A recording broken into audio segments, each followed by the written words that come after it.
Hallelujah! Isang napakalamig na umaga, church. Let's all stand and let's welcome the presence of the King. Let's welcome the presence of the Holy Spirit, for He is here. Amen. Hallelujah.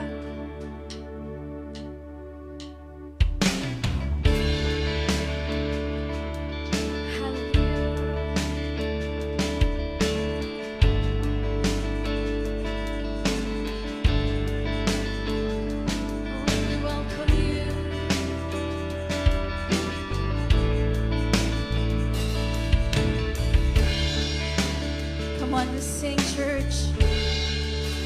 Welcome, Holy Spirit. We are in your presence. Fill us with your power. Live inside of me. Come on, church, let's welcome the Holy Spirit. Welcome, Holy Spirit. We are in your presence. Fill us with your power. Live inside of me. Once again, let's welcome Him. Welcome, Holy Spirit. Presence. We are in your presence.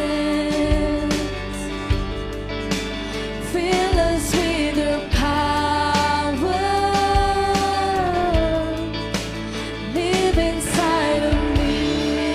Come on and sing. You're the living water, never drying fountain.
Take complete control, Holy Spirit. We welcome you. Hallelujah. You are welcome in this place. Thank you, Jesus. Welcome, Holy Spirit. Thank you for your presence. This is the day that the Lord has made. We will rejoice. Hallelujah. Salamat, Panginoon. Salamat sa umuling araw na ito. Niloob mo, Panginoon, upang ikaw ay patuloy na mapurihan, Panginoon. Sambahin sa Espiritu at katotohanan. Ama, maraming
ay magkrema sa aming mga buhay. Salamat po, Panginoon, hanggang sa matapos ang service na ito, Diyos, dinedeklara po namin ang katagumpayan nito. Salamat sa iyong kapulihan, kapasalamatan, sa pangalan ni Jesus. Amen! Amen! Truly the presence of the King is in this place, ready to receive the highest praises and glory to our King. Amen! Lahat ng handa na, ibigay natin ang pinakamainam na palakpak sa Panginoon. Hallelujah! In Psalm 66:2, it says, sing the glory of His name, make His praise glorious. Amen! Come on, church! Let's sing praises as we glorify His name today. Hallelujah!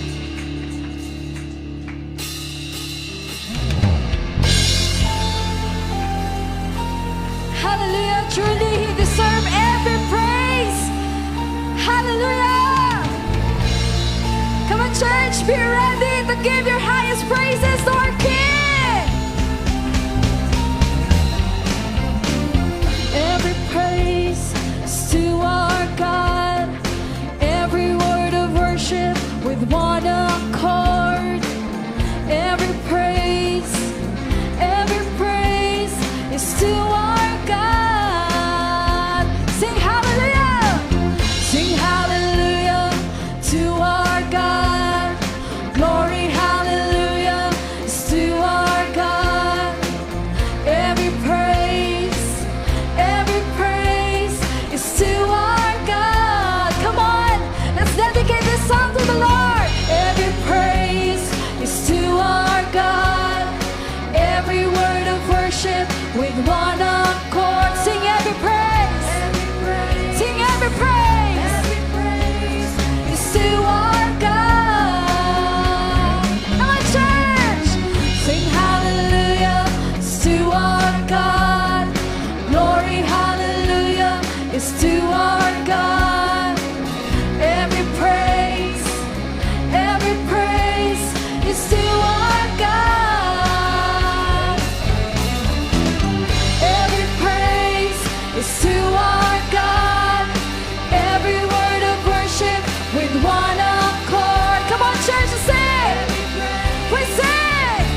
sing.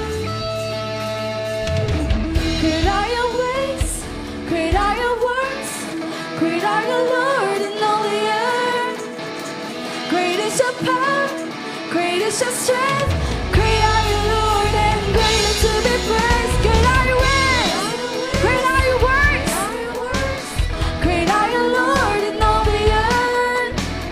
Great is your power, great is your strength, great are you, Lord, and greatly to be praised. Your greatness, your famous name is exalted in all the earth. Come on, church! Glory, glory, hallelujah. Glory to the God of Israel. Glory, glory, hallelujah. And all the earth will see that you're a great God.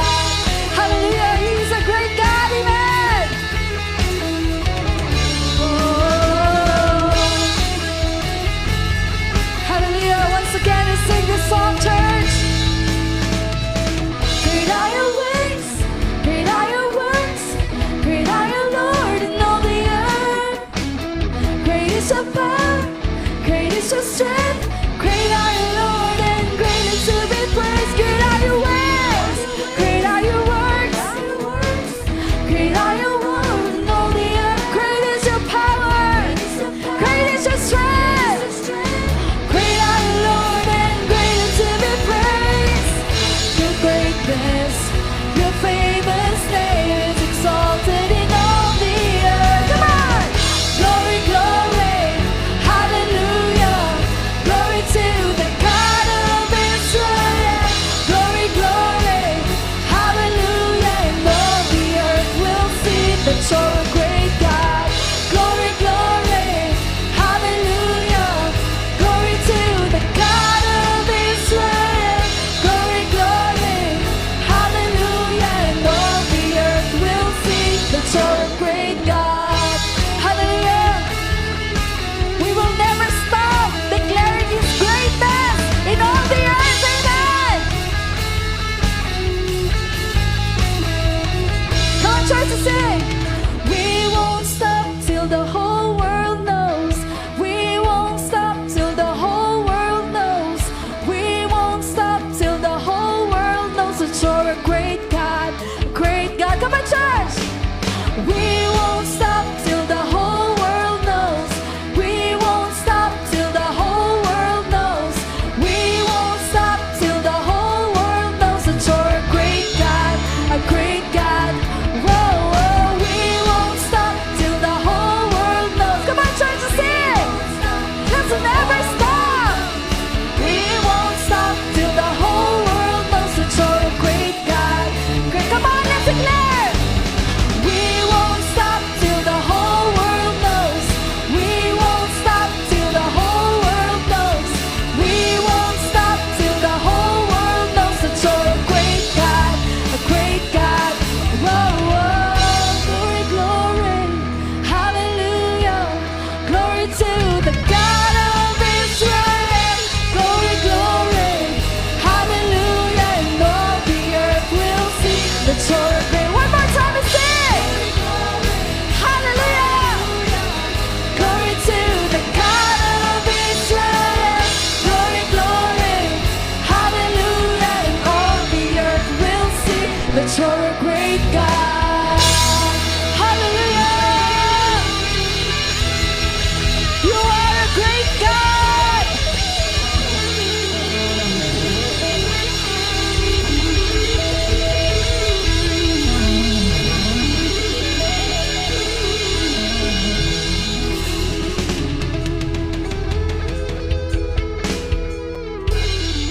Hallelujah. Truly, He is a great God forever. He is worthy of every praise. Hallelujah.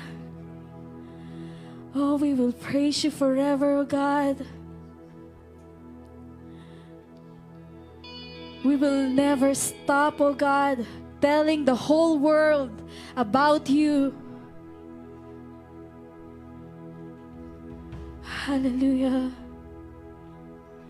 Thank you, Jesus.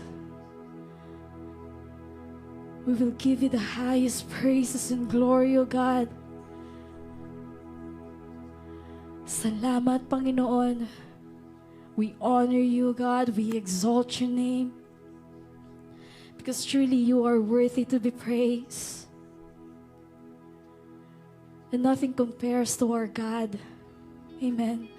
Walang makakapantay sa kabutihan ng Panginoon. And right now, He deserves every praise, every worship. And church, let's level up our worship to the King because we are serving the King of Kings. Amen. Hallelujah. Thank you, Jesus. Oh, we adore you, God. Today, let's focus on Jesus. Let's set aside all the distractions. Let's stay. Let's dwell in the spirit of worship right now. Because you are worshiping the King of Kings, the Lord of Lords. Oh, hallelujah, King Jesus. Oh, saturate this place with your holiness. Truly, Lord, you are holy. We sing holy. You are holy forever, King Jesus. Your name is the highest. Your name is the greatest. And your name is above all names. And today we will join the angels as we sing this song, declaring that you are holy. You are holy forever, O God. Church, is God worthy to be praised? If He is worthy, ipakita natin yung pinakamainam na papuri sa Panginoon. Amen. Are you ready, church? Can we worship Him? Hallelujah. Thank you, Jesus. Oh, we will worship you for who you are, O God.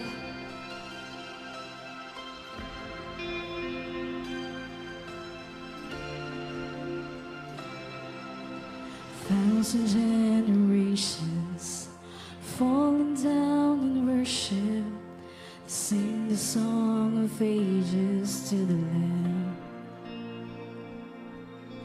And all have gone before us, and all who will believe will sing the song of ages to the Lamb.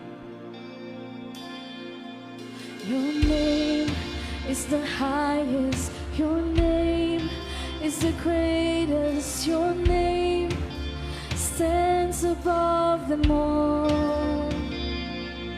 All thrones and dominions, all powers and positions. Your name stands above them all. And the angels cry, holy, all creation cries, holy, you are lifted high, holy, holy forever. Come on, church, to sing. If you've been forgiven, if you've been redeemed, sing the song forever to the Lamb. If you walk in freedom,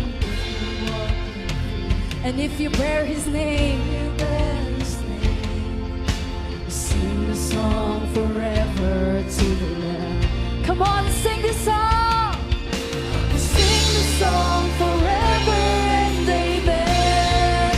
And the angels cry, holy, all creation cries, holy, you are lifted high, holy, holy forever.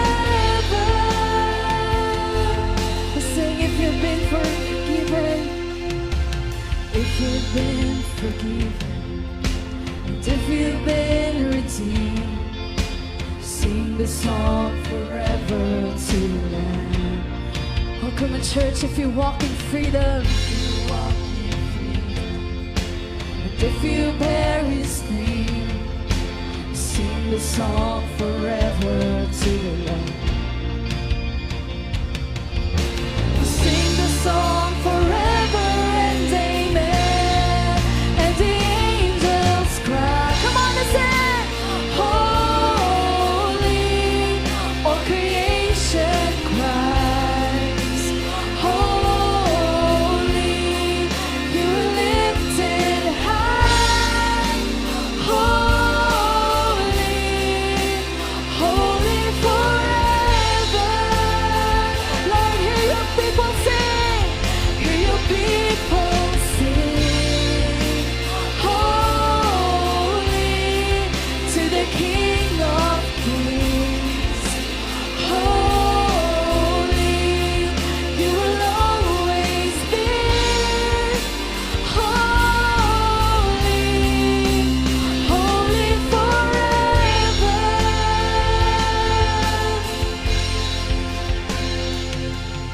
Your name is the highest, your name is the greatest, your name stands above them all. Come on, church, to sing.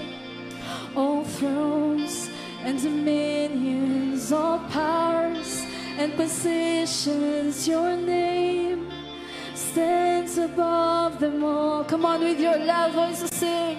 Your name is the highest, your name is the greatest, your name stands above them all. All thrones and dominions, all powers and positions, your name stands above them all.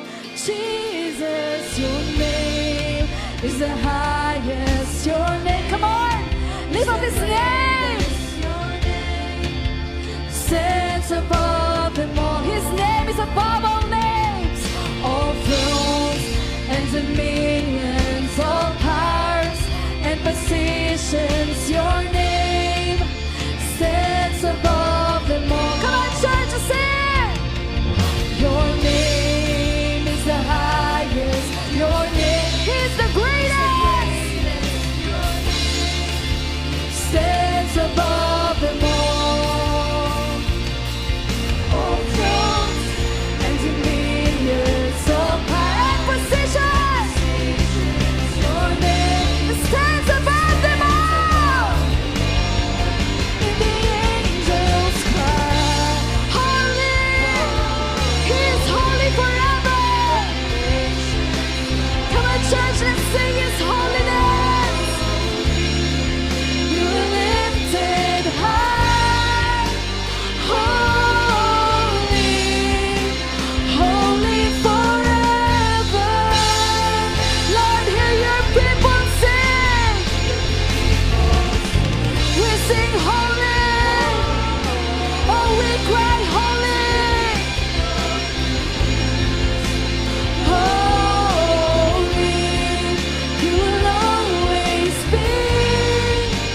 Holy, holy forever. You will always be.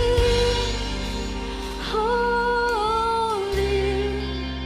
holy forever. You will always be. Holy, holy forever. Oh, you will always be. You will always be. Holy, holy forever. Oh, come on, church, to sing. And the angels cry, holy, all creation cry.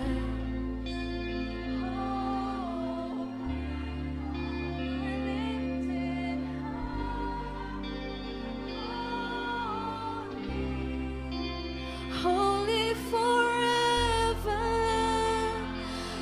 Hear your people sing. Hear your people sing. Holy to the King of Kings. Holy, you will always be. Holy, holy forever. Come on, church, let's sing for the Lord. And the angels cry, we sing holy. Oh, we cry holy. You are forever holy, O God. We will lift your name, O God, in our lives. Holy forever. Oh Lord, hear us, people sing. Holy to the King of Kings. Holy, you will always be. Holy, holy forever. Oh, you will always be. You will always be. Holy, holy forever.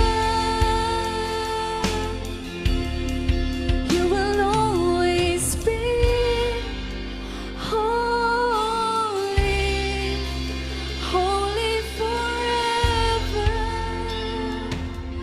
Oh, you are holy forever, oh God. You are worthy forever. Truly, Lord, you are the highest. You are the greatest. Your name is above all names. Thank you, Abba Father. We thank you for you are our God. Glory to our King. Oh, let's exalt His name. Let's bless His name. Let's glorify His name forever and ever. Hallelujah. We love you, King Jesus. And we bring back to you all the highest praises, glory, and honor in the mighty name of our King Jesus. And everybody will say, Amen.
Amen. A blessed morning po sa bawat isa. Amen. Isang pinagpalang umaga po.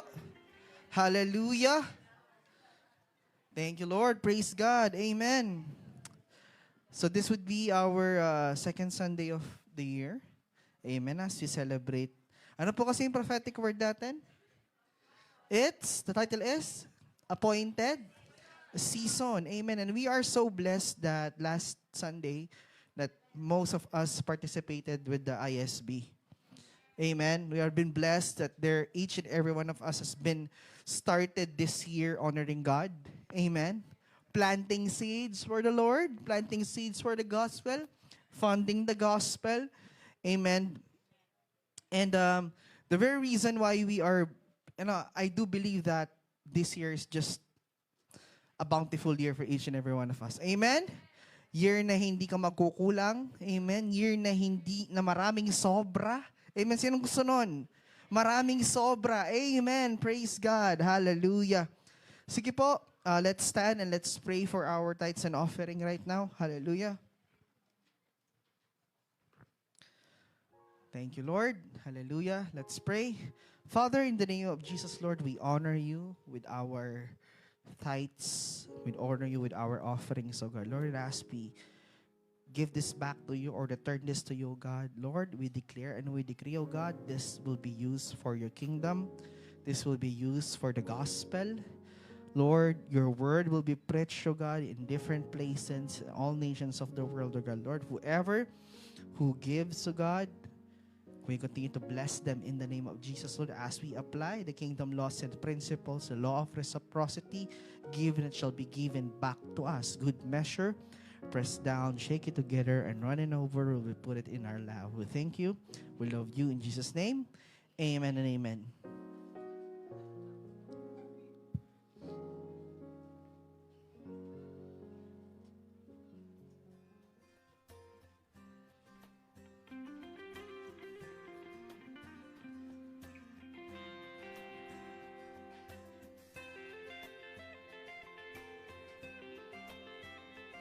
Sige po.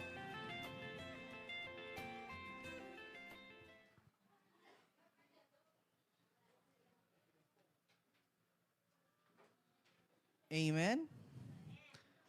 Nilamig ata sila, no? Next week po, please do wear your jackets, no? We have been blessed, no? God is providing us, no, a comfortable place. Ayan. Ayun yung ating bagong aircon. Okay. Amen. We have our new television. We have our new sets of instruments. Amen. May ginagawa ang Lord. Amen.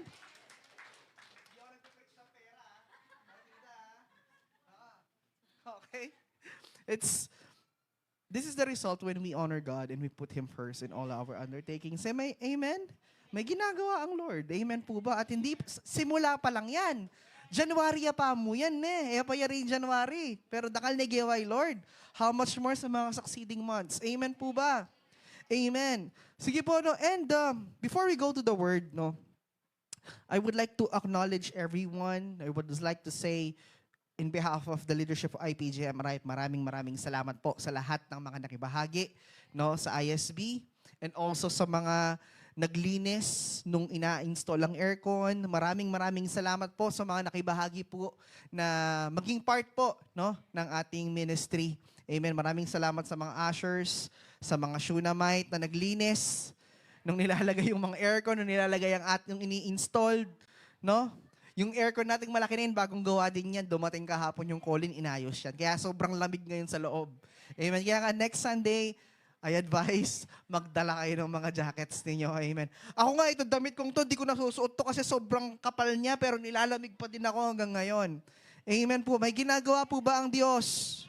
May ginagawa po ba ang Diyos? Amen. Kahit saan kayo tumutok, malamig. Dati namimili tayo ng spot, no, kung saan tayo uupo, no? Ngayon po ngayon, we have been blessed. Amen. Hallelujah. Palakpakan po natin si Lord. Praise God. Amen. You know, the title of the message today is Kingdom Realities. Can you say Kingdom Realities? Amen. Alam niyo po, it's so important that when you are in a appointed season, no, you have to understand yung reality ng buhay mo. Okay? Because if you do not understand realities in your life, no, you will have a hard time to renew your mindsets.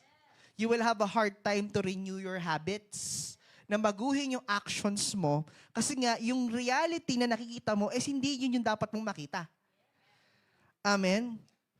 Kingdom realities, no? The kingdom effect in our lives. Amen. Alam niyo po, when we became born again, born again is not transferring from one religion to another. That's not how born again works. Born again is being born in the Spirit. Amen. Hindi po yung paglipat ng church or paglipat ng group of people or religious group. That's not how born again takes place, okay? When we have been born again in spirit, binago tayo ng Diyos, no? We are translated or moved into what we call the kingdom of God. Amen. Sa kaharian ng Diyos. So, ibig sabihin po nun, yung resulta ng buhay mo ngayon ay naka-under po sa gobyerno ng bagong reality. Because when you are still a sinner, your reality is sin. Your reality is darkness. Your reality is poverty. Your reality is curse. Your reality is death. Death, utang. Right? Your reality is death, kamatayan. That's your reality when you are still a sinner.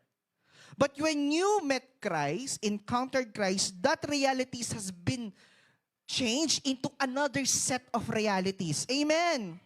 This is what we call the kingdom realities that will begin to shape the person God has ordained us to be. So, ibig sabihin, itong mga realities na to ang mag-shape sa atin kung paano ba tayo dapat mag-function. Amen. Ang isang bagong empleyado or yung lumipat ng trabaho, yung function niya hindi na yung dati. Right? Kung plumber ka nung una, naging electrician ka, plumber ka pa rin ba gagawin mo? Hindi na. Bakit? Kasi yung set of realities mo, pang electrician na, nakukuha po ninyo. Po pwedeng magayos kang, inayos ng electrician, magayos kang tubo. Am I right? Because that's not the reality that you should live. Because it has a new what? Set of realities. Kayo ba'y nandyan pa? So, ibig sabihin nun, kung tayo ay binabago ng Diyos, no? Ibig sabihin nun, kailangan hindi tayo, ang realities natin ay hindi nagre-reflect doon sa nangyari dati. Amen. Does your life reflect these realities or you are still stuck in your past? Kayo ba'y nandyan pa? Kaya nga naalala ko yung testimony ni Ma'am Archie Dati po makanining gagawan ko, pero ngayon po alina. Yung nga kilala ni Lord, itang reality na dati ng gagawan, na nagagawan ngayon. Kasi ating yung bayo. Nakukuha po ninyo. Nakukuha po ninyo. Amen. In this message today, church, I want to talk about the kingdom of God and its effect in our lives. Gaano ba ka-epekto na tama yung realities sa buhay natin, especially understanding the kingdom of God. Amen. You know, merong prayer si Paul sa Ephesians chapter 15 verse 19 concerning sa perspective nating mga Kristiyano. Ang sabi ni Paul, Ephesians 1:15-19 says, "Therefore, I also, after I heard of your faith in the Lord Jesus and your love for all the saints, do not cease to give thanks for you, making mention of you in my prayers, that the God of our Lord Jesus Christ, the Father of glory, may give you the spirit of wisdom and revelation in the knowledge of Him, the eyes of your understanding being enlightened, that you may know what is hope of His calling, what are the riches of His glory, of His inheritance in the saints, and what is exceeding greatness of His power toward us who believe, according to the working of His mighty power." This is the prayer of Paul concerning having the right perspective. Ano ba yung dapat mong ginagawa? Ano ba yung dapat mong makita? Amen? Ano yung dapat mong maintindihan? Ano yung dapat mong hindi ano yung dapat mong maintindihan at ano hindi? Kayo ba'y nandyan pa? Kayo ba'y nandyan pa? Kaya sabi niya, the eyes of your understanding be enlightened.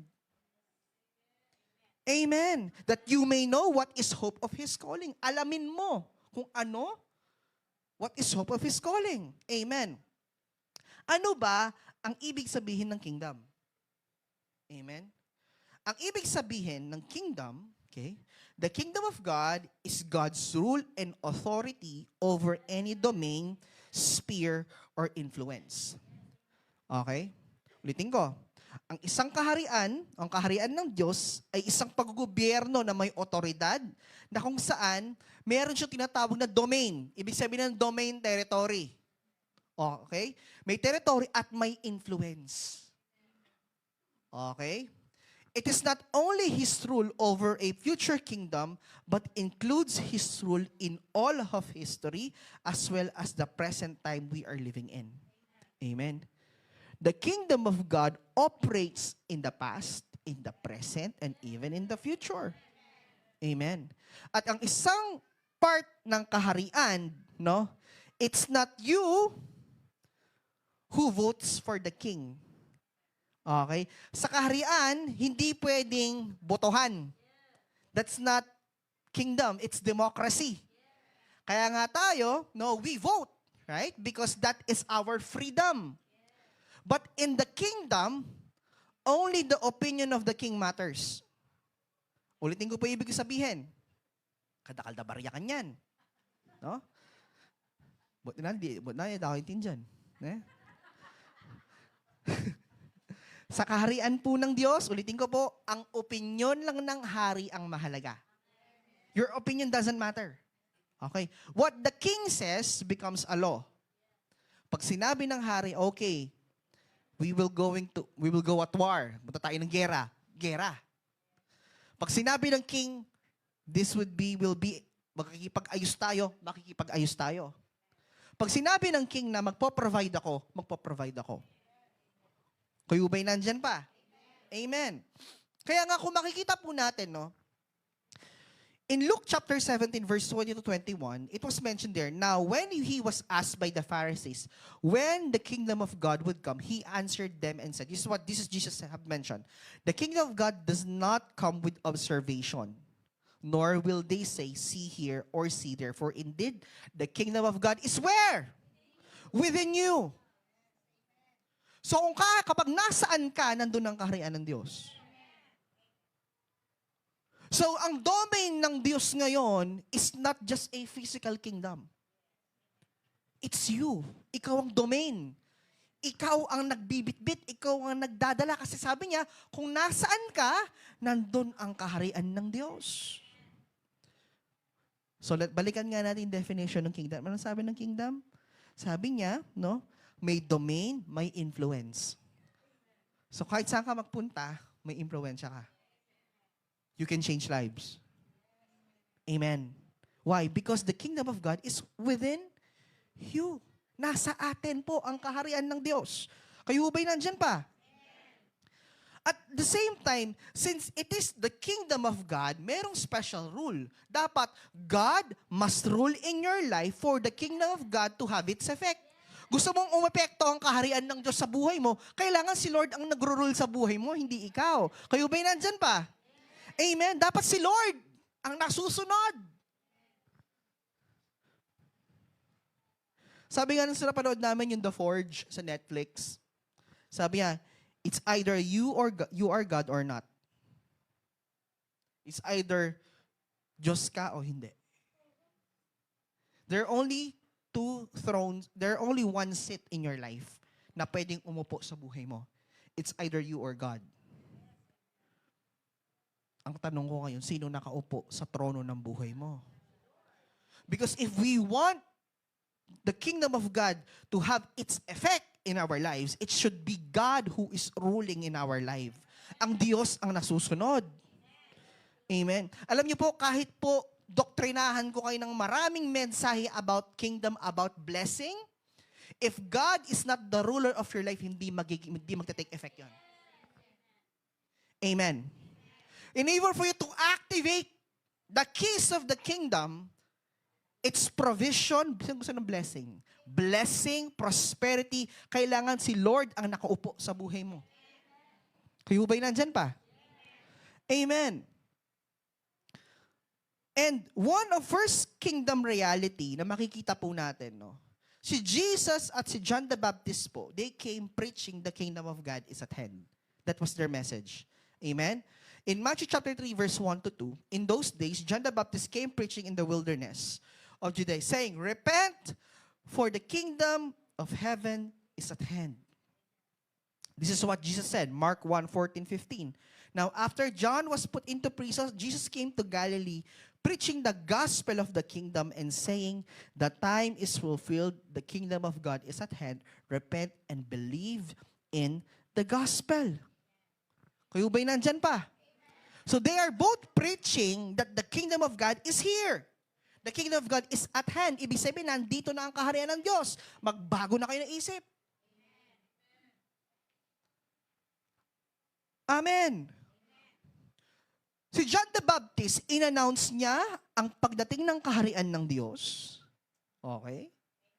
Si Jesus, inaugurate niya yung pagdating, yung kaharian. John Ministries prepares the way in Matthew chapter 3. John chapter 14 verse 6, Jesus is the way. Tignan niyo to ha. The words of Jesus gives evidence of the kingdom's power. His deeds are the very works of the kingdom. The redemptive blessing of God's reigns are now available. Jesus was preaching this. Amen. Sabi niya, ang words na sinabi ni Jesus ang nagpapatunay na nag-i-exist ang kaharian ng Diyos sa ating mga buhay. Kayo ba'y nandyan pa? Huwag mo nating hihahayaan na pupunta tayo ng langit, dun mo palang may experience yung fullness. Amen. You could experience fullness of God's kingdom even though nandito ka. Amen. Can you hear an amen?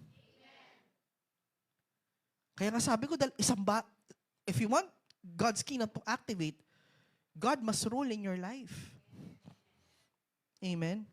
If you have Netflix, no, please do watch The Forge. Okay? It's about a young teenager who was really transformed by God, no? Kaya I do recommend that film, panoorin niyo. Magandang pelikula 'yon. Amen. Sa RF ninyo, pwede kayong mag-movie, then i-process nyo yung panoorin nyo yung pelikula, then after nyo panoorin yung pelikula, then do share. A sort of fellowship na rin. Panoorin nyo yung pelikula na yun, maganda. Amen. You will see the transformative power of God in the lives of His people. Amen. It was mentioned that His deeds are the very works of the kingdom. The redemptive blessings of God's reign are now available. First reality, no, pinreach ni John the Baptist, pinreach ni Jesus ang kaharian ng Diyos. That's the first reality that you must understand. Okay? Jesus did not preach grace. Hindi po niya pinreach yung kamatayan niya. He performed it. Pinakita niya. Okay? Ang mensahe ni Jesus nung nandito siya sa lupa ay kundi yung kaharian ng Diyos. Amen. Amen. That was the message of Christ. Reality number 2. Through salvation and the blood of Jesus, no, we are bought into the kingdom. Ito yung pangalawang reality. Dahil po sa ginawa ng ating Panginoong Jesus, no, tayo po ay nadala or nalipat sa kaharian. Colossians 1:13 says, "For He has rescued us from the one who rules in the kingdom of darkness, and He has brought us into the kingdom of His" what? Dear Son. Amen. Prior to the salvation, we're all under the power of tyranny of evil and sin, which is true. Nung di pa namamatay ang ating Panginoong Jesus, lahat tayo ay nagkasala, lahat tayo under the kingdom of darkness, ang nagmamay-ari ng buhay natin si Satanas, no? But through His finished work through the cross, no, God has defeated the dark powers of Satan and led us away to a new homeland, which is the kingdom, where His beloved Son rules. Amen. Kaya nga, di ba, when we have been born again, we have received what? Freedom. Amen? We receive redemption. We have received forgiveness from sin and guilt. Alam niyo po kasi, isa sa mga hindrances bakit hindi tayo nagpapatuloy, no, yung guilt. The enemy is oftenly using yung guilt natin, yung past natin, para hindi tayo makapagpatuloy. But through His grace, no, binura ng Diyos yun eh. No? Binura ng Diyos yun. Yung mga marks na iniwan mo nung nakaraan na ginawa mo dati when you decided to follow the Lord and to be born again in spirit, your past is not important anymore. Amen. Kayo ba'y nandyan pa? Isa sa mga dahilan bakit may nagbabackslide, bakit merong hindi nagpapatuloy, kasi yung guilt, yung dating ginawa nila. Alam niyo po, si Satanas, wala siyang ibang pwedeng gamitin sa'yo kundi yung nakaraan mo. Amen. Amen. What is important is now. Amen. Yung bagong ikaw ang mahalaga ngayon. Can you hear it? Amen. Church. No? You had been received what? Forgiveness from sin. Salvation becomes a present experience of new living conditions. Amen. If nalinis ka, anong gagawin mo para palagi kang malinis? I-maintain mo, di ba? Amen. You will do everything to avoid being dirty again. So that was the condition. Okay? Yun yung new set ng buhay mo na kailangan mong gawin for you to remain clean. Amen. You should avoid things that will make you dirty. Am I right? Kayo ba'y nandyan pa? To make yourselves healthy, you will avoid yung mga pagkain na hindi healthy for you to sustain a healthy life. Kaya nakukuha niyo po ibig ko sabihin? Nakukuha niyo ibig ko sabihin? No? Hindi po yung ganito na abusive tayo na, okay, pinatawad naman pala ako, sige, gagawin ko yung gusto ko. Ay, hindi. Hindi ganun ang biyaya ng Diyos. Amen. Ang biyaya ng Diyos is a transformative. Nagbibigay ng transformation. Pag hindi ka na bago, hindi ka na born again. Medyo mabigat yun ah. Which is totoo naman. Kung hindi ka nagbago, attend ka ng church, hindi ka nagbago, hindi ka na born again. Kasi po, ang naboborn again, nagbabago. Ay. Nagbago at nagbabago. Ayoko yung nagbago lang. Okay, nagbago ka ng ugali. No? Nagbabago, ibig sabihin, pabuti ng pabuti. Amen. Kaya nga minsan, ayokong sabihin sa birthday na ito, minsan susumpa tala rin may birthday. Magme-message ko, 18th birthday na, message ko sa'yo, huwag kang magbabago. Na anong kaluluya pa rin? Di ba? Kapag nagbe-dedicate tayo sa mga 18, di ba? Message ko kaya ka, pastorya, ka magbayo na yan. Message ko kaya ka, kapatid, ka magbayo. Kung kaluluya ngayon, iburi mo, pambuya pa ka kalula. If there's one thing inevitable, there's one thing that is constant in this world, is change. Even Paul said, we have been transformed from glory to nagbabago tayo. Amen. Itsura mo nga, nagbabago eh. Amen. So ulitin ko po yung sinabi ko kanina, when you became born again, we should make ourselves healthy. Make yourselves healthy. Amen? Parang kakalabas mo lang sa ospital na magaling ka parang ganun Paglabas sa ospital, kung dati may sakit ka, gumaling ka, paglabas mo ng ospital, anong gagawin mo para to make yourself healthy? You will no longer do the same thing. Amen? Nung dati pa siya, manaki ka chicharon, nakakalingwan may lagyo mo Okay? You have to avoid it because you want to make yourself healthy. Amen. Gusto mo ma-enjoy ang buhay mo? Di ba gusto mo healthy ka? Tama? Gusto mo ma-enjoy buhay mo, di ba? Gusto mong humaba buhay mo, di ba? Make yourselves healthy. Double meaning yun. Healthy spiritual, healthy physical. Amen? Baliw po ngayon, umuunti yung lifespan ng tao. Doon sa pinagkakakain natin. Dati wala namang milk tea, ngayon meron. Ano yung milk tea natin? Sago gulaman. Diba? Oh. Sa bobuko. Ne? Ngayon, ano yung mga nauusos? May milk tea. Meron pa yung magic water. Ano yun? Di ba naalala kita yung magic water? Huh? Ano yung mga nauusong iniinom ngayon? Ngayon, umuunti yung lifespan ng tao. But miras kang 70. Praise the Lord. Di ba? Di ba? Pasin niyo po yung mga yung mga average yung mga namamatay po according to sa statistics from 35 to 54. Yun yung span ng mga current na namamatay. At pakisabi sa katabi mo, hindi ako yon. Kapatid, ing pag-pray ta mo, maya beta rapture. Yakamate. Amen. Hallelujah. May natututunan po. Reality number 3. Okay? People are shaped by the culture they are born into. Amen. Totoo po ba? Na kung saan ka napanganak, yun yung magiging kultura mo. Tama po ba? Ito, reality. Sa pamilya namin, no? Kami po ay pinanganak sa kultura na mapalilabuntok. Yeah. Pinanganak kami na they are very strict. No?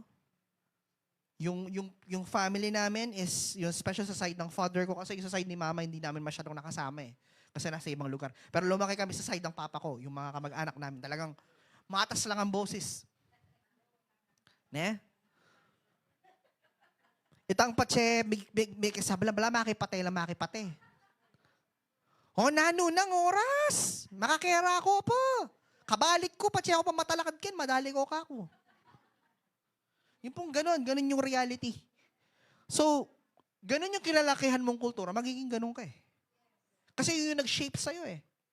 So, kung lumaki ako sa conservative na family, conservative din ako. If lumaki ako sa family na vina-value yung respect, pag meron ako na-encounter na hindi ma-respeto, sinisit ako. Tama po ba? No? If lumaki kayo sa pamilyang nagkakamay, kaysa ang bahay ka pumunta, magkakamay ka.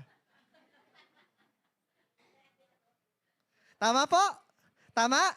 Itang ating kubiertos lakomen, maggamat ka na. Kasi ganun yung kulto ng kinalakihan mo. Tama po ba? Okay?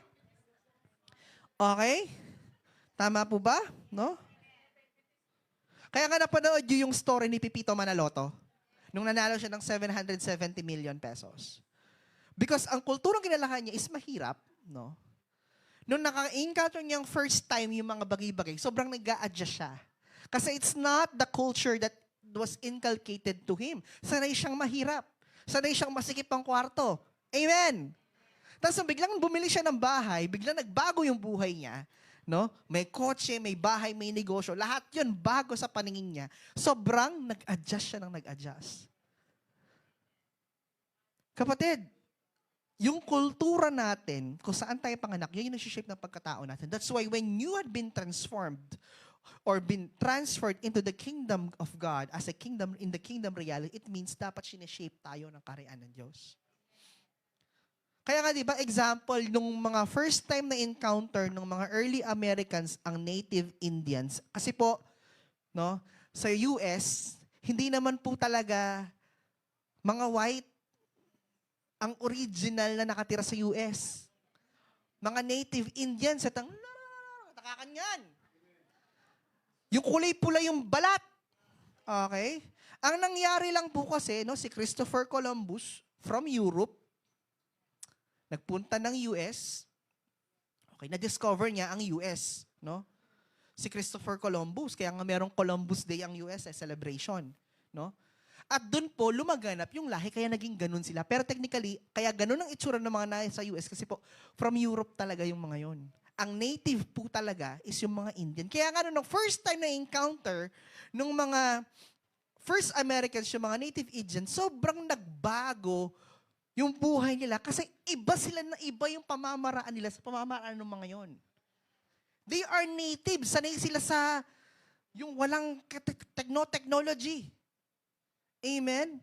Yung values, yung lifestyle were totally of different. Bakit? Kasi magkaiba sila ng kultura. Kayo ba'y nandyan pa? Alam niyo po, all of us were born into the enemy's domain and culture. Sinabi yan sa Bible in 1 John that the whole world lies in the lap of the devil. The world is his domain, the kingdom of darkness. But we have now been translated out of that domain into the kingdom of God. Therefore, God now desires our lives to be shaped by His kingdom values. Amen. Na dapat, ang nag-ooperate sa atin is what? The kingdom values. Amen. Kaya I have a question here, no? We should ask ourselves, what kind of things have shaped our life and character? What has made us the person that we are? What do we identify with the most? It is our job, position in life, money, hobbies, interests, knowledge, activities, what we are good at, church life, musician, singer, deacon, elder, or whatever. Amen. Yung sinasabi dito, since we had been transferred, translated into the kingdom of God, dapat ang nag-ooperate sa'yo, kingdom values. Yung mindset mo pang kaharian. Amen. Amen. Amen. Amen. Amen. Alam niyo po ibig sabihin ng innocent in the Bible. The reason why Adam and Eve committed sin because of their innocence. Wala silang alam. Amen. Masyado silang inosente. Hindi, di ba pa ka-inosente mo naman eh? Itang edabalo din, eh. Itang malilyari, eh. Kapag sinabi tamo masyado lang inosente. Amen. Alam niyo po, isa sa mga dahilan bakit nagkakasalan tayo dahil masyado tayong inosente. Eta na balong maliyo pala gagawan tani. At ito yung matindi, alam mo mali, ginagawa mo. Amen. Amen po ba? Ito pong 2025, sobrang maraming magbabago sa buhay mo. You just have to choose whether magandang pagbabago or hindi magandang pagbabago. Binigay niya yung prophetic word eh. It's appointed season. Now, it's up to you if magmamanifest sa'yo. Kaya nga sabi ko, yung appointed season, hindi para sa lahat to. Pag hindi tama yung position mo, hindi para sa'yo yung appointed season. Amen. You have to position yourselves right. Sabi ko, Pin, 2024 po is a year of unknown to us. Hindi ko alam anong mangyayari sa buhay namin mag-asawa nun eh. Kasi talagang risk talaga eh. Risk po talaga. Nag-resign ka sa trabaho na wala kang kaplano-plano. Backup plan kung sakaling hindi ka matanggap. It's just risk. Trust God. But for 2025, merong malinaw na ibibigay ang Diyos about isa sa atin. Amen? Amen? Maaring some of us, no, nawalan ng trabaho. Some of us may pagkukulang, may kakulangan, sa ganito ganyan. Some of us might have relationship problems. Some of us might have financial struggles, no? It's a season. Sabi nga kanina, nung preaching, no? Nagbabago ang season, pero ang Diyos hindi nagbabago. The season of your life may change, but God's still the same. Ang gandang word doon kanina, yun yung isa sa mga kinakuha ko eh. No? Nagbabago ang season ng buhay mo, pero ang Diyos kahit kailan hindi magbabago. Minsan, we are trying, to do our best to fulfill this, to fulfill that. Pero alam niyo po, mas gusto ng Diyos na siya ang gagawa para sa'yo. Yung masasabi mo, paano mo nagawa yan, Pastor? Hindi ko din alam. Amen? Because we want God to be glorified in our lives. Kayo ba'y nandyan pa? There was a question here. What does your life evolve around? These are the things that shape your character and who you are as a person. What is the center of your life, or what is your life centered on? Are you being shaped by worldly culture, church culture, or kingdom culture? Sobrang mahalaga po na kailangan nating maintindihan that we are born into the kingdom and then added to the church. Alam niyo po, minsan, kapag kasi nauna ang church culture, ito'y nakakalungkot. Ang approach religious. Ang approach effort. Amen? Kasi kapag na-inject ka ng religious culture or the church culture na kailangan kong gawin to para ma-bless ako. Amen? Kailangan kong maglinis, kailangan kong mag-ayos luklukan, kailangan kong tugtog, kailangan kong tumerak batang ma-bless ko. That is a church culture kasi effort eh. Pero ang sinasabi dito, the kingdom culture should be the first one. Kailangan tama yung kapag sinabing kingdom culture, no, ang Diyos ay hari. Amen. Amen. Kailangan maintindihan that you are born into the kingdom first bago ka napunta sa church. Amen. Amen. That you had been born in the kingdom of God before ka na-add sa church. Amen. Alam niyo po kasi kapag hindi tama yun dito, lahat ang gagawin mo mali. That will be the flow of your life. That will become your reality. Amen. Kaya nga, tinatama muna natin yung mindset natin kasi pag hindi na tama yung mindset natin, that will become the reality of our lives. Amen. Sa relasyon, sa patrabaho, sa pag-aaral, sa pera, sa negosyo, sa ministry, sa lahat ng aspeto ng buhay natin. One of the things, ito po, no, total nandito na rin tayo sa realities, no. One of the things I always keep in mind and I always pray with my wife is this: Lord, makes us a blessing kung nasaan kami. Lord, magawa ko yun. Every time papasok ako sa school, palagi kong prayer, Lord, magawa ko ng tama yung dapat kong gawin. Hindi lang yung magawa ko siya. Hindi, kailangan magawa ko siya ng tama.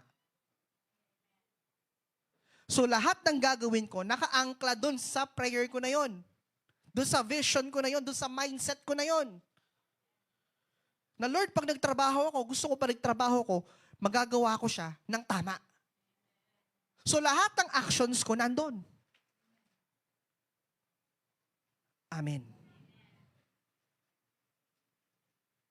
Amen. Sino po nakaupo sa buhay natin? Ha? Ha? Si Lord, si Jesus, sino ba? Who is the one who's seated on the throne? Ang Diyos. Amen. It's God. If God is the one who's seated on your throne, He says, if you love me, you will obey my commandments. Did God command us to pray? Yes. Did God command us to read the Bible? Did God command us to meet Him? Did God command us to tithe? Kayo nagsabi niyan, hindi ako. Alam niyo po, no? I have this kind of, I would just like to share na sabi, ang panalangin should be the steering wheel of our life. Hindi siya yung spare tire na kailangan mo lang in case of emergency. Amen. Ang panalangin, ang siyang dapat nagda-steering wheel, nagda-drive ng isa sa mga tools, baka nagda-drive na gagalaw mo, nagko-control ng buhay mo. Hindi siya spare tire lang na kailangan mo in case of emergency. Amen. Ang pagbasa ng Bible, ganun din.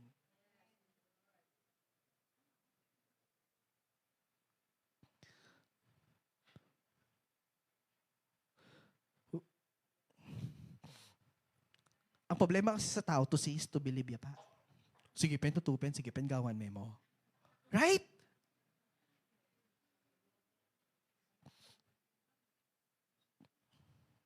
Why people are still in that what we call poverty? Alam mo bakit nasa poverty line tayo palagi, yung mga tao? It's because they keep repeating the same actions over and over again. Ayaw nilang baguhin yung mindset nila. Pag may pangangailangan sila, saan sila unang lumalapit? Diba? Ako sa inyo nang galing yan. Lalapit sa ibang tao para masupply yung pangangailangan. Ito pa yung matindi, hindi babayaran. Hello? Hello? Balo yun po yung tutong makwalta, mamayad siya. Kung gusto mong makaahon sa utang, bayaran mo yung mga utang mo. That is reality. Totoo po ito. Alam niyo po, syempre nun, no? Syempre meron kaming ginagamit na pinapaikot namin yung, nung sumweldo ako, hindi ako nagpakasasa kasi ang laki ng pumasok ko. Gulat ako eh. First time ko nagkaroon ng ganung pera sa bank account ko eh. Alam niyo anong ginawa? Binayaran ko lahat ng utang ko. Di ba? Nang buri mo, gagamitan mo yung cellphone mo, tas bukas aga na kamuting kang utang. Sinalikan bayong malam, susunod mo yung nakalago yung bayong malam, tas bigla mo ngayon lalating kang utang babayaran bukas, yung balong ka rin may akwanan. Hello? Church!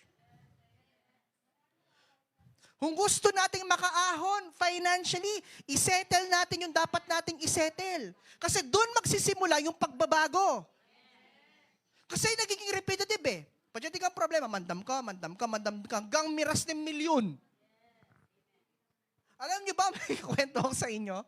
Nung nasa kami sa dating church, dito pa sa likod ng Pure Gold, meron ka sa youth, meron kaming 10 pesos. Weekly juice. Yung sa mga youth, yung binibigay namin, para youth funds. Nag-agree naman lahat yung body. No? Ako pa yung humahawak ng mga kabataan. No? Ako pa yung youth president. No? Weekly juice, ganyan. Weekly juice. Akala nyo, madali lang yon? Baloy po, uling ede, buring ayusan ng mindset da. Atin ka rin utang na 4-5. Yes! 4-5 ang yung utang niya. Nagsaning simula, 10 pesos. Itang metong 2.8. Akala nyo madali yung 10 piso? Pali 40 pesos per week, no? Umabot ng 4-5 yung utang niya. Ngayon mamaya nga 200, pala niya pa rin, 4-2 pa rin. Amen? Kasi po ayaw baguhin yung mindset. It will be over and over again. Wilderness, it should be 11 days. It took them 40 years. Ayaw baguhin yung mindset. Amen. Sa lugar na to, okay, ang deklarasyon ko ito. No? Hindi magiging chain reaction ng buhay mo sa 2025. Hindi pa ulit-ulit. Kumbaga sa statistics, dapat ang trajectory mo pa ganun. Hindi pa ganon-ganon ka. Amen. Alam niyo po, sobra kaming matutuwa kung every time makikita kita, may bago sa buhay mo. Amen! Amen! It's not important what season you are in right now. It's a processing way of God sa buhay mo. Proseso yan ng Diyos. But God doesn't change. And isa din sa mga realizations na ipinapakita ng kaharian ng Diyos that when you are in a season na kung saan struggled ka, gustong ipakita ng Diyos na anak, walang ibang pwedeng solusyon ng problema mo kundi ako. Amen. Number 4, reality. A kingdom-centered person is rooted in Christ and His kingdom. Colossians 2 verse 7-8 says that, rooted and built up in Him and established in the faith as you have been taught, abounding in its thanksgiving. Beware lest anyone cheat you through philosophy and empty deceit, according to the tradition of men, according to the basic principles of the world, and not according to Christ. So kailangan ang isang kingdom-centered person, ang rooted siya kanino? Sa ating Panginoong Jesus at sa kanyang kaharian. In Matthew 6:33, seek ye first the kingdom and His righteousness, and all these things shall be added unto you. Walang ibang center ng buhay mo kundi si Kristo. Amen. Sino ba ang sentro ng buhay mo sa paglilingkod?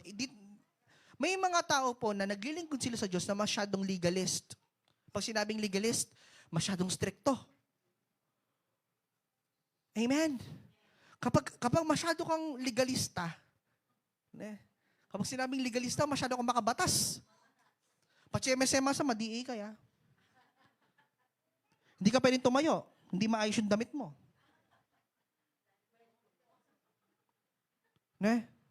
Yung after ng preaching ni Pastor, oy, punta kita, may sabi tam. Amen? Legalist. Alam niyo po, yun yung minsan, ang tawag po dun sa mga legalist, controlling spirit, Jezebel. They control people. Amen? Maglilingkod ka, kontrolado ka. Iba po yung submission sa control. Iba yung nagpapasakop sa control. I just want to inform everyone na as your pastors, we don't control you. Amen? Hindi ganun ang ministry ng Diyos. Hindi controlling ang Diyos. Ang operations ng Diyos sa ministry niya, submission and obedience. Ibig sabihin, nagpapasakop ka, kontrolado ka. No! Amen. Dahil kapag masyado mong kinokontrol, nagiging manipulative ka na. On the other way around, kapatid, yung iba kung may legalist, may liberalist. Liberal naman masyado. Masyado lang malaya. Walang structure. Gawan din, buridang gawan. Sulod din, buridang sulod. Amen. Diba? Magsisimba ka, ayusin mo yung pananamit mo. Amen. Yung talagang respeto ka naman. Amen. At kung ikit, mag-church lang. Diyos ko. Tapos sa akin, kanya-kanya lang mo. Naiinis ako pag ganun. Yung sa jeep, di ba? Uupo silang ganyan, ang liit-liit ng mga shorts nila. Tapos diyan din pa mong panyukin eh. Na ano ito? Ne? Akakwayo po. Akakwayo po, ne? Hindi ko maintindihan.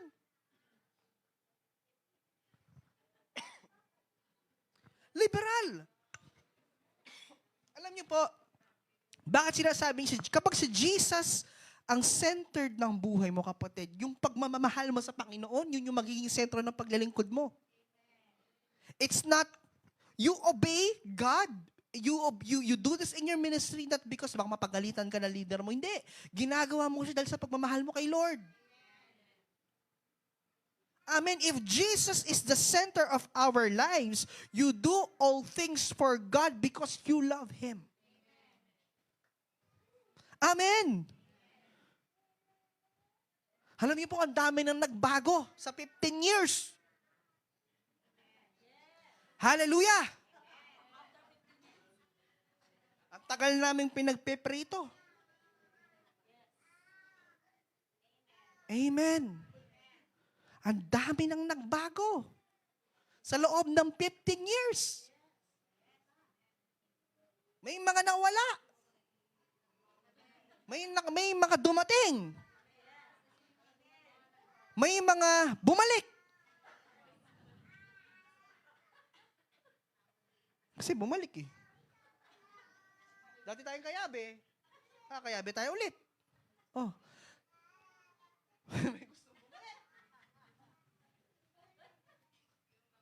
Amen. Meron naman mula umpisa hanggang ngayon, kasama pa din namin.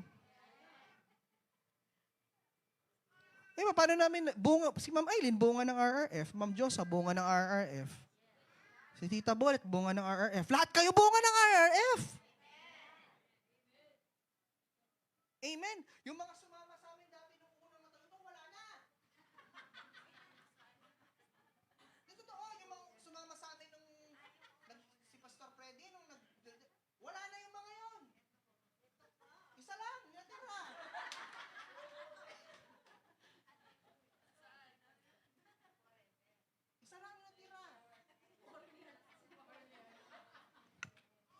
Nagulugo ng may kaya.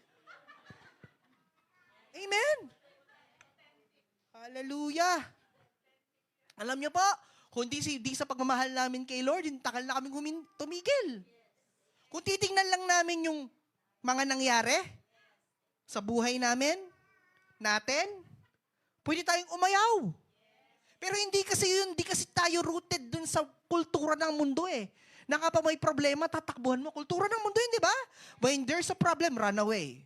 Magtago ka. Hindi kasi natin yung kultura natin eh. Ang kultura natin nakarooted sa pagmamahal natin sa Panginoon. Kaya kahit anong sitwasyon ng buhay mo, kapatid, tuloy lang. May sakit, may pera o wala, tuloy lang. Amen. Hindi po kami pinanganak na ganito, ah. Hindi kami pinanganak na financially stable. Hindi. Maanugak kay tatang ko niyang anak kami. Yes. Tapos luto niya yung tinola. Kanya na me. Nanuwi niya ako. Yes. Totoo to. Hindi kami pinanganak na financially stable. Pero nung mag-operate tatang ko, talaga naman blessed na blessed kami kasi accountant siya.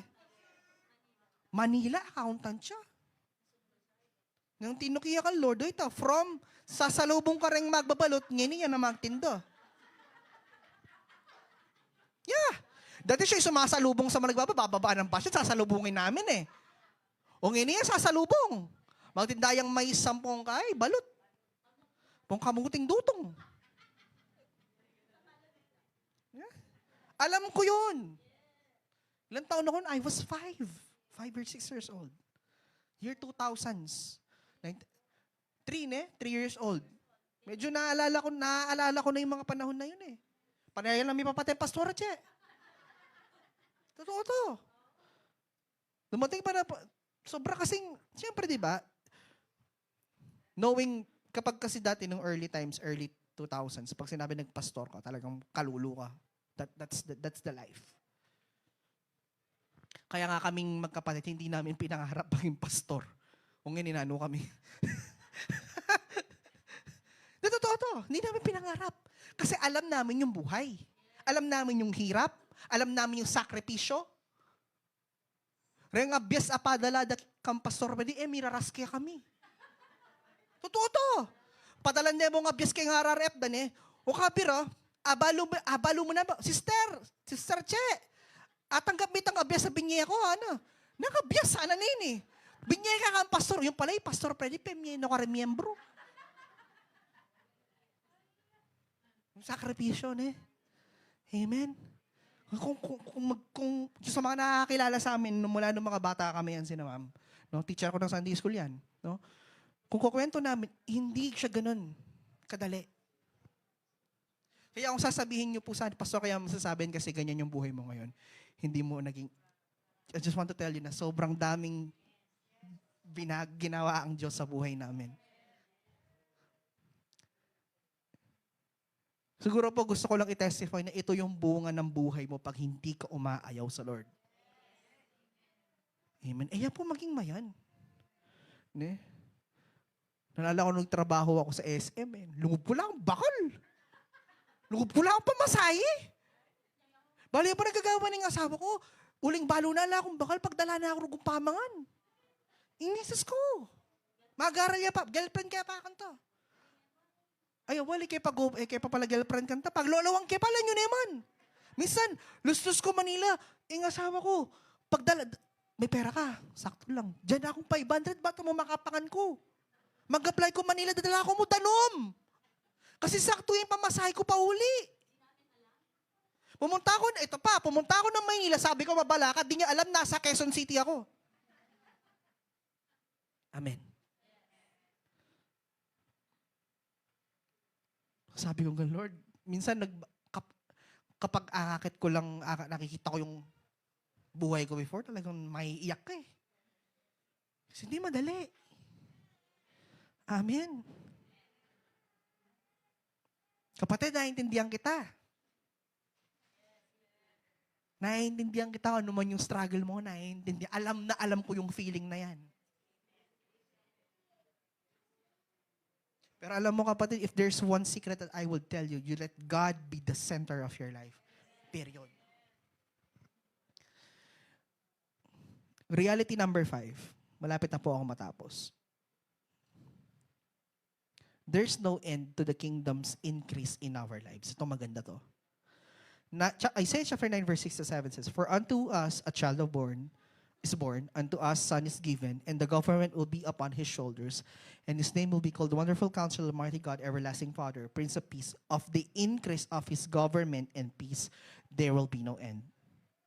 Upon the throne of David and over his kingdom, to order it and establish it with judgments and justice from that time forward, even forever.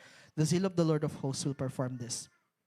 Alam niyo po, ang kaharian ng Diyos ay hindi natatapos. May mga kingdoms na natapos. There were kingdoms that were destroyed.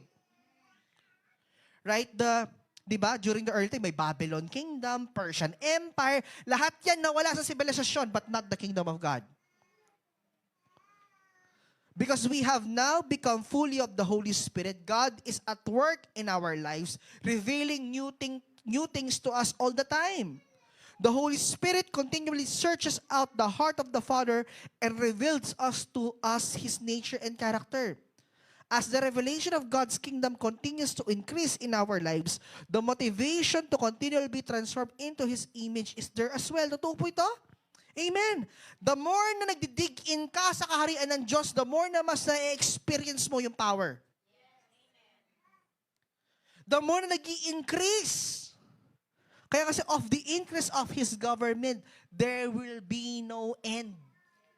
Ang kaharian ng Diyos ay hindi natatapos, hindi nauubos, hindi nawawalan. Amen. A person who is not kingdom-minded soon gets stuck in a rut and continually deals with the same issues year after year with no seeming victory. Hallelujah! Ang isang tao daw po na walang kingdom mindset ay patuloy na stuck sa mga issues niya year after year. Same problem 2020-2024, same problem 2025. Kaya nga sabi niya, hindi mo babaguhin yung mindset mo, yung pananaw mo. Kapatid, it will be the same.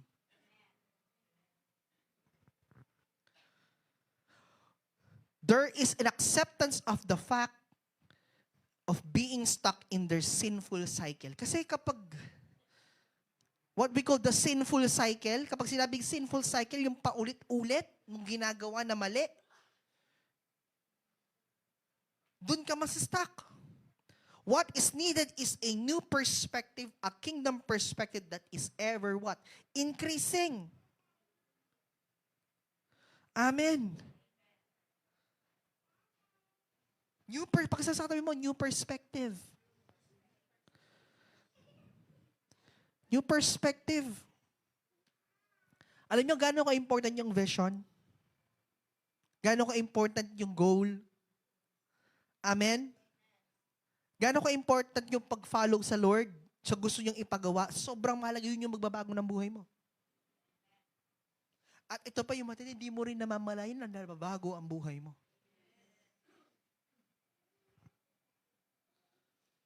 God is elevating our lives. Ine-elevate ba ng Lord ang buhay natin? Amen?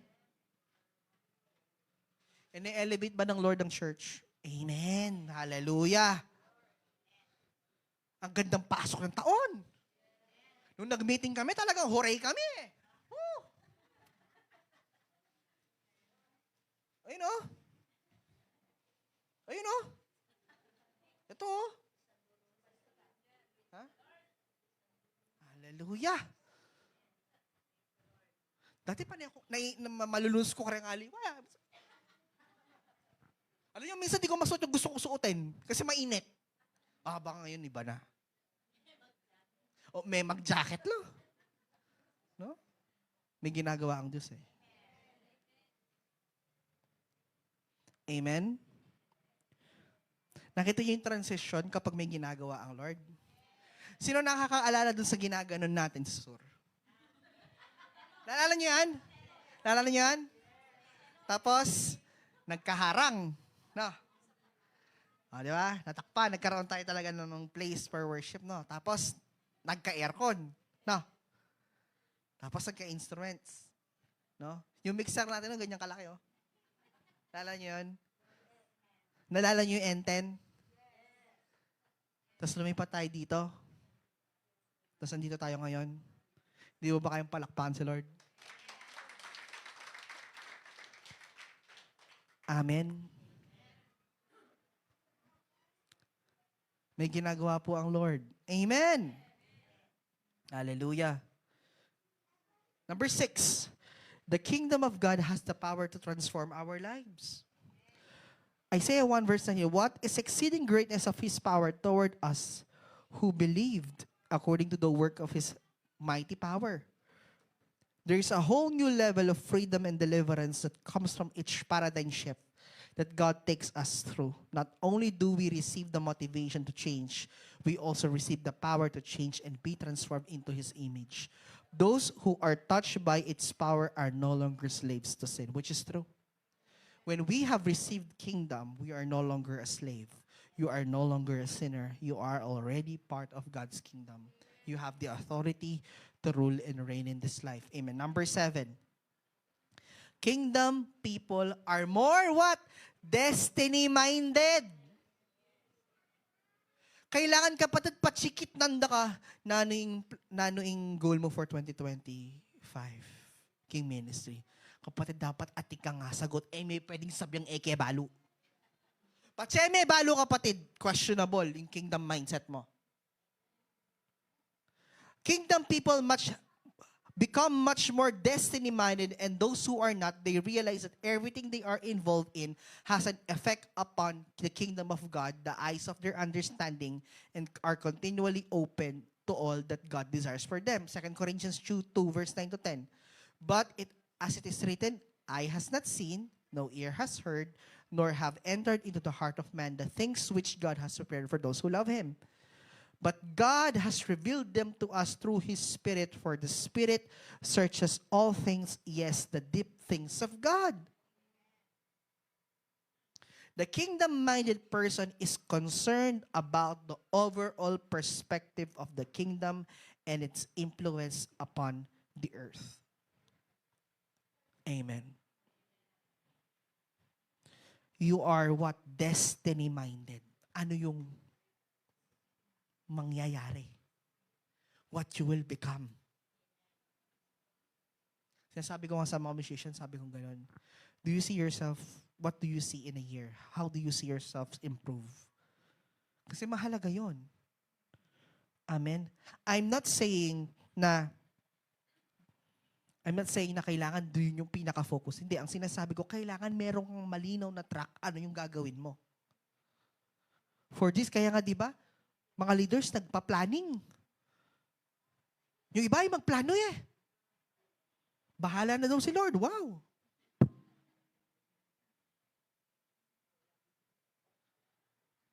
Ano mo kapatid, mahalaga na may plano. Ano yung magiging track? Ano yung magiging flow? Bakit ito yung pinretch ko ngayon? Kasi, sobrang mahalaga na bago ka pumasok ng season, dapat tama yung isipan mo. Dapat tama yung realities ng buhay mo. Kasi pag hindi tama yung reality ng buhay mo, kapatid, kahit anong trabaho mo, hindi mag-work out. Kahit anong effort mo, kung mali mindset mo, kapatid, hindi mag-work. Kahit anong effort mo, kung yung plano mo hindi naka-angkla sa plano ng Diyos, hindi mangyayari. While we are keep insisting you, we have to align our mindsets with God. Amen. Alam niyo po, minsan, hindi na ako nag-over-rationalize. Halimbawa, nag-apply ka ng trabaho, hindi ka natanggap. Palagi nasip ko, nasa isip ko na lang ganito, para ka ako. Yung iba namin na-rationalize pa yun. Ano yung hindi ko ginawa na dapat kong ginawa? Saan ako nagkulang? Saan ako nagkamali?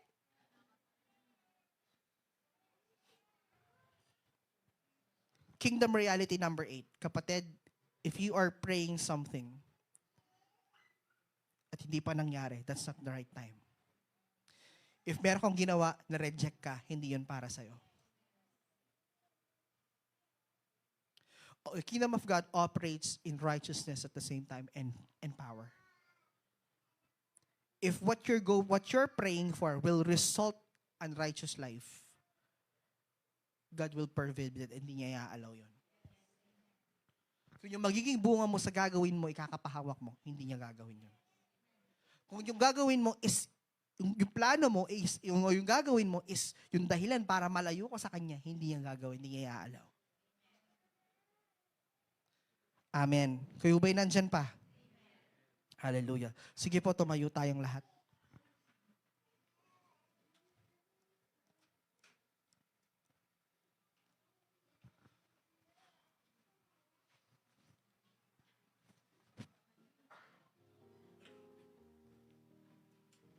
Sige po, purihin po muna natin ang ating Diyos bago tayo mag-Santa Cena, bago po tayo mag-communion.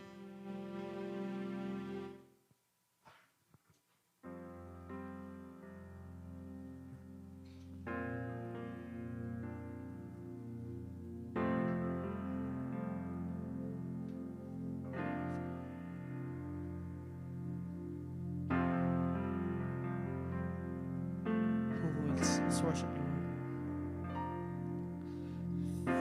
Generations falling down in worship, sing the song of ages to the Lamb.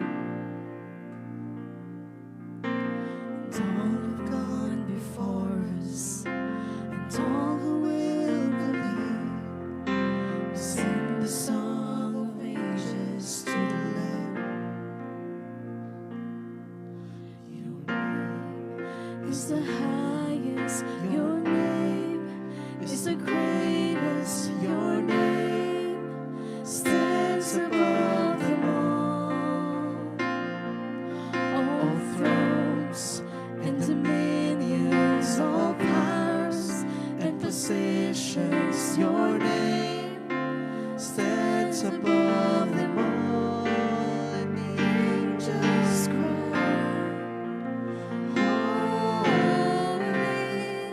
All creations cries, holy, you were lifted high, holy, holy forever. Sing if you've been forgiven. If you've been forgiven, and if you've been redeemed, sing the song forever to the Lamb. If you walk in freedom, and if you bear His name, sing the song forever to the Lamb.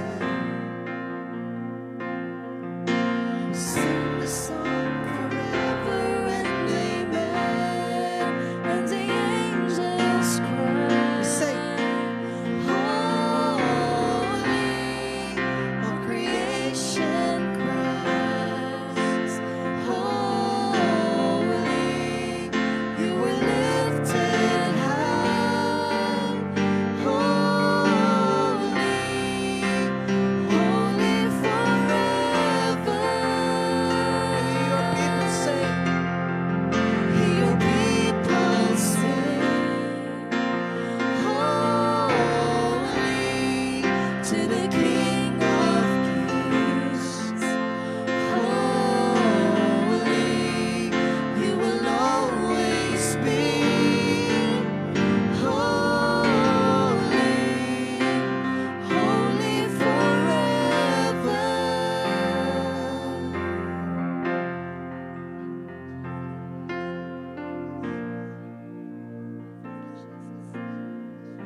For receive the Lord what I also pass on to you.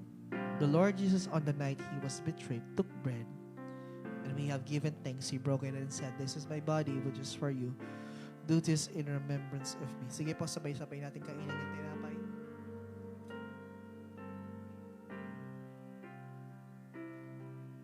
Hallelujah. Father, in the name of Jesus, we thank you for what the Lord Jesus Christ have done in our lives.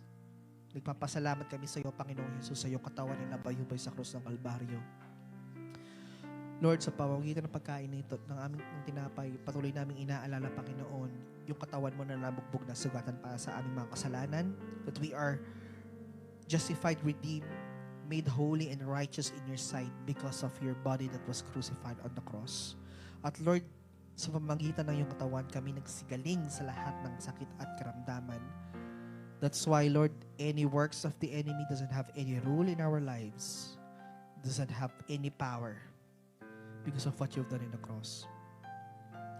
In the same way, after supper, he took the cup, saying, "This cup is the new covenant in my blood. Do this whenever you drink it in remembrance of me. For whenever you eat this bread and drink the cup, you proclaim the Lord's death until He comes." Sige po, sabi-sabi natin inamen.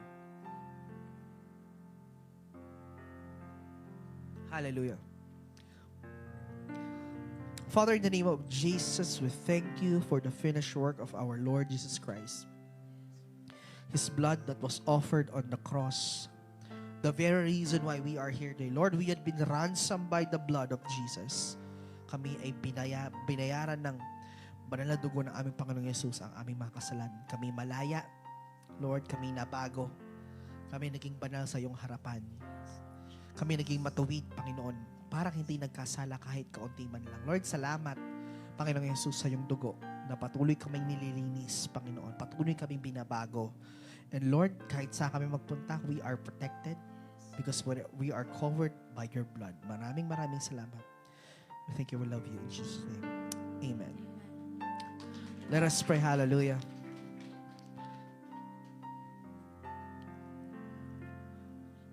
Lord, hallelujah, we lift up your name. We bless your name. Hallelujah. Lord, the words that we have heard in you, the realities that we should live in. Kami nagpapasalamat, Panginoon, sa iyong ginawa para sa amin. Lord, the access that we have in your kingdom was made possible because of you, Jesus. Because of our Lord Jesus Christ, who brought us into the kingdom of God. Because of His finished work. Because of the salvation that we have received. We had been transformed from the kingdom of darkness to the kingdom of light. That's why the realities that we are living right now is kingdom mindset. Kingdom values in the name of Jesus. Maraming salamat, Panginoon. Napakabuti mo, Panginoon, sa aming mga buhay. Hallelujah. Lord, apart from you, we can do nothing. Kami nagpapasalamat, Panginoon, sa mga bagay na gagawin mo pa sa amin sa 2025. We declare and we decree, O God, this is our year. This is our appointed season, O God. Lord, you will show great and mighty things in our life this year, Panginoon. Maraming salamat, for you deserve the glory and honor and praises. In Jesus' mighty name we pray. Amen and amen. Amen. Sige po, settle down muna po ang